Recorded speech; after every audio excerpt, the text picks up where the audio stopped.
साथियों आज हम सभी जो है देखेंगे कि जमीन जो मौखिक बंटवारा जो ओवरऑल पार्टीशन जो हम सभी कर लेते हैं घर पे, उसके बारे में जो है हाई कोर्ट का फैसला दादा परदादा की जो पैतृक संपत्ति होता है उसके बारे में दोस्तों की जो है पैतृक संपत्ति में जो है उनके पूर्वजों का जो संपत्ति आप सभी के उनमें कितना अधिकार किसका किसका होता है, कैसे उनका जो है पार्टीशन किया जाता है। अगर आपके परिवार का कोई भी फैसला अगर मौखिक होता है आपके लिए यह जो है जानना बेहद ही जरूरी है, बहुत ही महत्वपूर्ण है। यानी कि हाईकोर्ट ने जो है एक ऐतिहासिक फैसला सुनाया है कि हाईकोर्ट का फैसला जो है 22 मई 2025 का है। इसमें जो है बताया गया है कि मेरा जो प्रयास रहता है कि हम आपके लिए जो है लेटेस्ट अपडेट दोस्तों लेकर आते रहता हूँ। यदि आप इस चैनल पर नए आए हो तो चैनल को सब्सक्राइब अवश्य कर लीजिएगा। पैतृक संपत्ति पर बेटे बेटियों का जो जन्म से जो है अधिकार होता है, जबकि दादा की जो है अपनी कमाई हुई संपत्ति पर उनका कोई भी जन्मसिद्ध अधिकार नहीं होता, उस पर जो है पिता दादा का पूरा अधिकार होता है। इसमें बताया गया कि अगर यदि आपके दादा परदादा लोग कोई भी संपत्ति अपने जीवन काल में खरीद बिक्री किया है तो उन पर उनका जो है 100% तक अधिकार होता है। वह उनका स्वार्जित संपत्ति होती है, वह किसी को भी वह संपत्ति दे सकती है। लेकिन दादा परदादा से ऊपर जो आपके जो है दादा के पिताजी ने उनके पिताजी ने जो संपत्ति अर्जित किया है उसमें आप सभी का भी अधिकार होता है, उन पर आपके दादा का पूर्ण अधिकार नहीं होता, यानी उस पर है आपका भी अधिकार होता। 2005 में हिंदू उत्तराधिकार अधिनियम में हुए संशोधन के बाद बेटियों और जो है पोतियों को भी जो है पैतृक संपत्ति में बराबर का अधिकार मिला हुआ है। इसमें जो है संपत्ति के प्रकार के आधार पर जो है अधिकतर तय होता है, यानी कि संपत्ति जो स्वार्जित संपत्ति होता है, मान लीजिए आपने अगर यदि कोई भी संपत्ति खरीद किया है तो उसे आप जो है डायरेक्टली किसी को बेच सकते हैं। इसमें जो ऐसा नहीं है कि आपने जो आपके दादा परदादा आपके पूर्वजों के द्वारा वह संपत्ति आप में आया है तो आप उसे जो है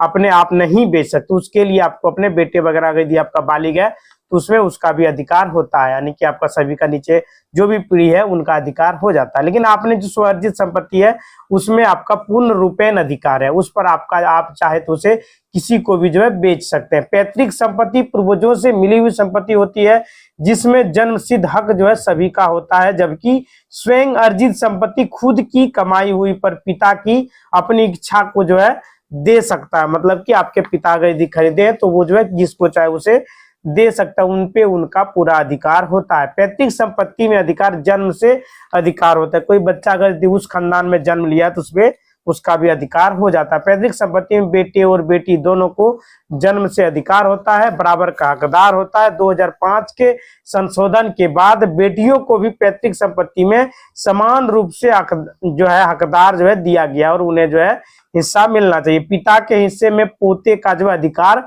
पूरा होता, पोते दादा की पैतृक संपत्ति पर सीधा जो है अधिकार नहीं होता है, बल्कि वह अपने पिता के हिस्से का हकदार होता है। यदि पिता जीवित होता है तो जो है पोते का दादा की पैतृक संपत्ति पर तभी हिस्सा जो है मिलता है जब पिता अपने जो है हिस्से से कोई हिस्सा देते हैं। जब संपत्ति पर जो है बंटवारा होता है, मतलब कि बिना बंटवारा का नहीं मिलता है, उसको ओरल पार्टीशन कहा जाता है। मौखिक बंटवारा जो आपसे भी जो है घर बैठे जो है कर लेते हैं। उसी स्वार्जित संपत्ति पर अधिकार जो होता है पिता दादा का पूर्ण अधिकार होता है, अगर यदि उन्होंने अपने खुद से जो है अर्जित करके संपत्ति बनाया है तो। दादा पिता या स्वयं की कमाई पर हुई संपत्ति पर किसी का भी जन्मसिद्ध अधिकार नहीं होता है, मतलब पूर्वजों की संपत्ति पर होता है लेकिन उन्होंने जो अर्जित किया उस पर सिर्फ उन्हीं का अधिकार होता है। वसीयत का महत्व क्या है दोस्तों? दादा या पिता अपनी जो है इस संपत्ति को किसी को भी जो है देने के लिए वसीयत कर सकते हैं। यह वसीयत बेटा बेटी पोता पोती किसी के नाम पर भी जो है कर सकता है। वसीयत में आप सभी को जो है एक जो है टेंशन लगा हुआ रहता है कि जो हमने जो है फलना आदमी को वसीयत कर दिया, मान लीजिए अपने पोते को वसीयत कर दिया है तो आगे चल के ये हमें घर से निकालना दे, तो वसीयत में आप लिख सकते हैं कि मेरा जब तक मेरा जीवन है तब तक जो है इस संपत्ति पर मेरा ही अधिकार रहेगा, लेकिन मेरे गुजर जाने के बाद इस जमीन पर मेरे पोता पोतियों का अधिकार रहेगा, जिनका नाम से आप वसीयत बनाइएगा। उसमें ये सभी भी दर्शा सकते हैं कि आप जब चाहे तब ये वसीयत को तोड़ सकते हैं। अगर यदि आपके लिए वे खाना पीना दवाई वगैरह ना दे तो जो आप उसे वसीयत को खत्म कर सकते हैं, ये सभी वहां पे दर्शा सकते हैं। वसीयत में बहुत सारे जो है फायदे भी हैं जिसके बारे में हमने जो बहुत सारा वीडियो अपने चैनल पर बनाए हुए हैं दोस्तों, वहां पे जाके आप सभी जो है देख सकते हैं। बिना वसीयत का जो है बंटवारा जो है कर सकते हैं। यदि बिना वसीयत बनाए दादा या पिताजी जो है का देहांत हो जाता है तो उनकी स्वर्जित संपत्ति उनके करीबी मतलब कानूनी वारिस जो है उनको मिलती है, जिसमें कि उसका पत्नी हो गया, उसका बेटा हो गया, उसका बेटी हो गया, उसका पोता हो गया, उसका पोती हो गया, नाती हो गया, मतलब सभी को उसमें जो है समान अधिकार होता है। पोता पोती तभी शामिल होते हैं जब उनके माता पिता भी जीवित ना हो। मतलब आप समझ रहे हैं हम क्या कहना चाह रहे हैं कि डायरेक्टली जो है पोता पोती अपने दादा की संपत्ति पर जो है हक नहीं पोती कर सकता, उनके पिता का हक होगा तब जाके पोता पोती का भी हक होगा। इसमें आए दिन जो है कानून में बदलाव होते रहता है। एक कानून आया हुआ था जिसमें कि समान अधिकार दे दिया गया था, लेकिन वहां पर बदलाव फेरबदल कर दिया गया है, क्योंकि उसमें जो है बहुत सारे लोगों को क्या करता था कि डायरेक्ट जो है दादा दादी का संपत्ति पोता पोती ले लेता था, पिताजी को घर से भगा देता था। इस वजह से जो है कानून में थोड़ा सा बदलाव किया है कि जब तक आपके पिताजी नहीं चाहेंगे तब तक आप जो है उस जमीन पर पूर्ण अधिकार आपका नहीं हो। अधिकार तो आपका रहेगा लेकिन पूरा अधिकार आपका नहीं रहेगा। अगर यदि आप सभी कुछ गलत करते हैं तो वो संपत्ति आपके पिताजी का ही रह जाएगा। भारत में मौखिक विभाजन ओरल पार्टीशन एक संपत्ति के सह मालिकों के बीच में आपसी सहमति के बिना जो है लिखित दस्तावेज के किया गया है संपत्ति का बंटवारा, जिसे सर्वोच्च न्यायालय द्वारा कानूनी रूप से स्वीकार कर लिया गया है।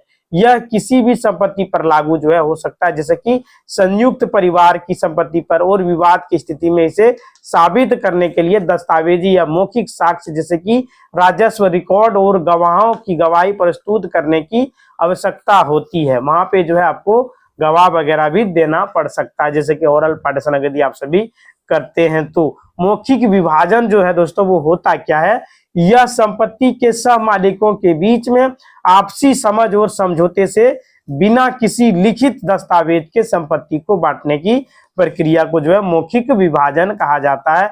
यह एक प्रकार से जो है पारिवारिक व्यवस्था होता है जिसे ओरल फैमिली एग्रीमेंट भी कहते हैं। कानूनी मान्यता इसका भी रहता है, जैसे भारतीय सर्वोच्च न्यायालय ने अपने निर्णयों में स्पष्ट किया है कि कानूनी संपत्ति के विभाजन के लिए लिखित दस्तावेज के अलावा अन्य किसी माध्यम से विभाजन करने पर कोई भी प्रतिबंध नहीं है। सिद्ध कानून के तहत भी संयुक्त परिवार की संपत्ति का मौखिक विभाजन स्वीकार्य है। मतलब आप मौखिक विभाजन कीजिए लेकिन लिखित में भी आपको वहां पे देना होगा। साक्ष्य प्रस्तुत करना है। मौखिक विभाजन को साबित करने के लिए आपको जो है वहां पे विभिन्न प्रकार का मतलब जो है साक्ष्य देना होगा, विभिन्न प्रकार का जो है सबूत देना होगा, तब जाके इसमें दस्तावेजी में शामिल हो सकते हैं। जैसे कि आपका जो है राजस्व का रिकॉर्ड देना होगा, और साबित तो करना ही पड़ेगा जिस जमीन को आप मौखिक विभाजन कर रहे हैं वह जमीन आप ही के पूर्वजों का है, आपके दादा परदादा का है, तो वहां पर जो है आपको खतियान वगैरह सेल डीड वगैरह देना पड़ेगा, तब जाके जो है विभाजन किया जाएगा। जैसे बिजली बिल वगैरह देना होगा, हाउस टैक्स जो रसीद करता है होल्डिंग का वो देना होगा, अन्य कोई भी रिकॉर्ड जो बंटवारे को दर्शाता हो वे सभी जो है आपको देना होगा। इसके अलावा गवाहों की गवाही भी एक महत्वपूर्ण साक्ष्य हो सकती है, जैसे कि जो है इसमें जो लोग विभाजन के समय मौजूद थे वो सभी को भी वहां पर आप प्रस्तुत कर सकते हैं कि इनके जो संरक्षण में हम सभी ने मौखिक बंटवारा किया है, ओरल पार्टीशन किया, हम लोगों को कोई भी आपत्ति नहीं है। जैसे कि मित्र हो गया, परिवार के सदस्य हो गया जो इस बात की जानकारी को रखते हैं,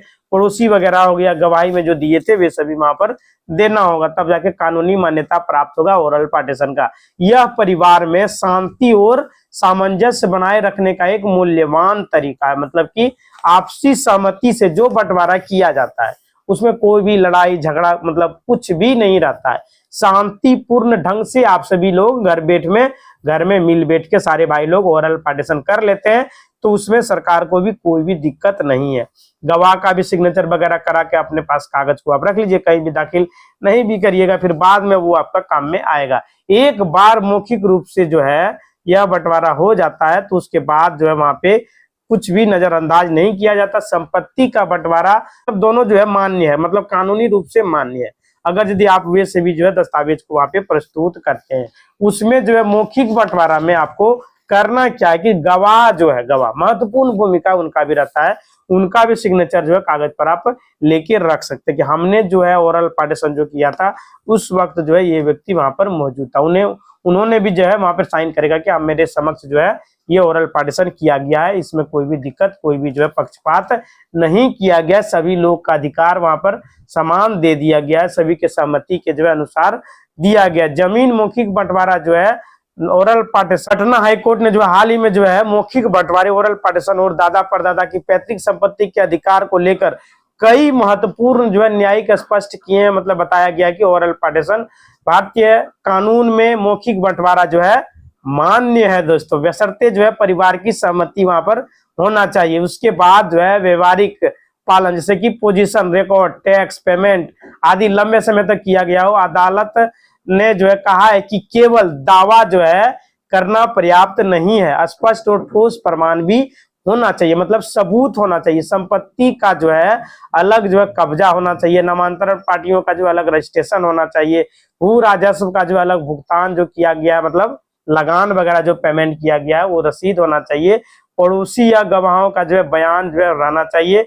पटना हाईकोर्ट का जो फैसला दिया गया था 2025 में, उस फैसले में कहा गया था कि दादा परदादा द्वारा मौखिक रूप से किए गए बंटवारे को केवल जो है मौखिक दस्तावेजी प्रमाण नहीं होता है, तो अगले पीढ़ी के जो है सदस्य, पोते आदि वगैरह जो है बंटवारे को चुनौती दे सकते हैं, क्योंकि उसके लिए जो है साक्ष्य जरूरी होता है। मतलब आपको जो है लिखित में जो है रखना पड़ेगा, बाद में जो है पोते पोते लोगों को दिक्कत होता है, पोते पोतियों को, इसलिए जो है सबूत वहां पे बहुत जरूरी है। सुप्रीम कोर्ट के फैसले जो है पहले भी जो है हुआ था 2024-25 में, उस समय भी जो है यह बात को बताया गया था, इसलिए सबूत वहां पे होना बेहद जरूरी है। अगर यदि आपसे बंटवारा कर लेते हैं आपस में और कोई भी लिखित कागजात नहीं रखते हैं तो आपको दिक्कत हो सकती है। लेकिन हाईकोर्ट ने जो यह भी कहा है कि उनकी टिप्पणियां मूल्य बंटवारे के मुकदमे है, जिसे पार्टीशन सूट को जो है प्रभाव नहीं डालेगा। पार्टीशन सूट के साथ जो है हम बात कर रहे हैं इंजेक्शन, यानी कि जो है इंजेक्शन ना वे बेहद जो है यहाँ पर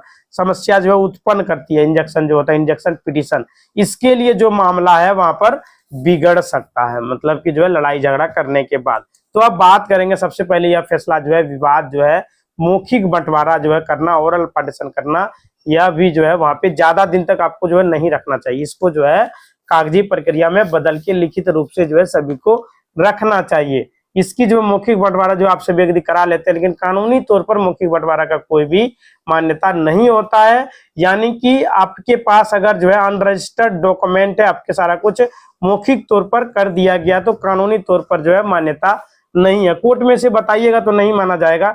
कोई भी हिस्सेदार अगर यदि दावा कर सकता है, लेकिन अगर जमीन का, प्रॉपर्टी का बंटवारा जो रजिस्ट्रार होता है, कोई भी हिस्सेदारी का दावा नहीं कर पाता। आप जो है एक एग्रीमेंट बना सकते हैं ओरल पार्टीशन का, तब जाके जो है आपको कोई भी दिक्कत नहीं होगा। यानी कि जो है इसमें बहुत सारा कोर्ट से, मद्रास हाई कोर्ट के द्वारा भी फैसला इस पर दिया गया है। जमीन को लेकर विवाद जो है शुरू होने के बाद जो है आपको दिक्कत हो सकती है। यदि विवाद नहीं होता तो कोई भी दिक्कत नहीं है, ओरल पार्टीशन भी चलता रहेगा, लेकिन आगे जाके जो है समस्या पैदा जरूर करेगी। इसलिए जो है उसको आप कानूनी मान्यता प्राप्त करने के लिए आपको एग्रीमेंट वगैरह करना पड़ेगा, जो कि एक तरीके से या इस प्रकार से जो है जिसमें आगे भविष्य में कोई भी विवाद होने की संभावना ना हो, वहां पे जो है विवाद नहीं होगा अगर यदि आप सभी जो है कानूनी मान्यता के लिए लिखित में बंटवारा कर लेते हैं। तो आज यहाँ पे जो विवाद है, सबसे मुख्य कारण यही है कि ओरल पार्टीशन, जो ओरल पार्टीशन कर दिया गया था दादा परदादा पूर्वजों के द्वारा, अब पोते पोतियां वगैरह जो है लड़ाई झगड़ा कर रहा है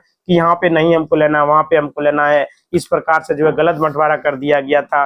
ये बात जो है कोर्ट तक चला जाता है, जो कि बहुत लंबा जो है खींच जाता है। इसलिए जो आप सभी ओरल पार्टीशन करें, लेकिन उसमें जो है कानूनी मान्यता प्राप्त करने के लिए आप सभी को लिखित के तौर पर कुछ न कुछ रखना पड़ेगा, ताकि कोई भी लड़ाई झगड़ा ना हो। यहाँ तक कि अलग अलग जो है लगान किराया भी, रसीद वगैरह सबका यदि कटने लगे तो बेहद अच्छा रहेगा, बहुत अच्छा रहेगा।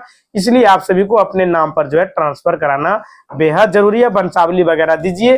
अगर यदि पूर्वजों के नाम पर संपत्ति है तो राजस्व महाअभियान जो अभी बिहार में चलाया गया था, उसके तहत आप अपने अंचल कार्यालय में जाकर के अपने नाम से रसीद वगैरह कटा सकते हैं। वंशावली वगैरह आप सभी अगर यदि देते हैं तो, कि ये मेरे पूर्वजों की संपत्ति है, मेरे दादाजी का संपत्ति है, मेरे पिताजी इतने भाई हैं, मेरे पिताजी इतने बने, इसके बाद उस तरह से हिसाब से जो है ट्रांसफर होके जो जमीन आपके ट्रांसफर होगा, आपके नाम पर रसीद कटना शुरू हो जाएगा। बाकी जो बचेगा उसे भी धीरे धीरे ट्रांसफर करा के जो है आप सभी सही करवा सकते हैं। तो यहाँ पर जो है सारा प्रक्रिया जो आप सभी को समझ में आ गया होगा कि अब जो 1985 का जो विक्रय विलय है, ये जो है किसी ने किया था, डायरेक्ट जो मौखिक बंटवारा ओरल पार्टीशन कर लिया गया था, जिसमें अभी भी जो है कोर्ट में ट्रायल चल रहा है। बहुत विवाद जो है बढ़ चुका है। इसलिए आपसे भी अगर कोई भी जमीन का यदि आप सभी बंटवारा करते हैं तो उसमें आप लिखित रूप से जरूर करें, कोई भी सबूत आप अपने पास जरूर रखें, ताकि जो है आपको आगे चल के कोई भी दिक्कत का सामना ना करना पड़े। ओरल पार्टीशन मौखिक बंटवारा अच्छी बात है,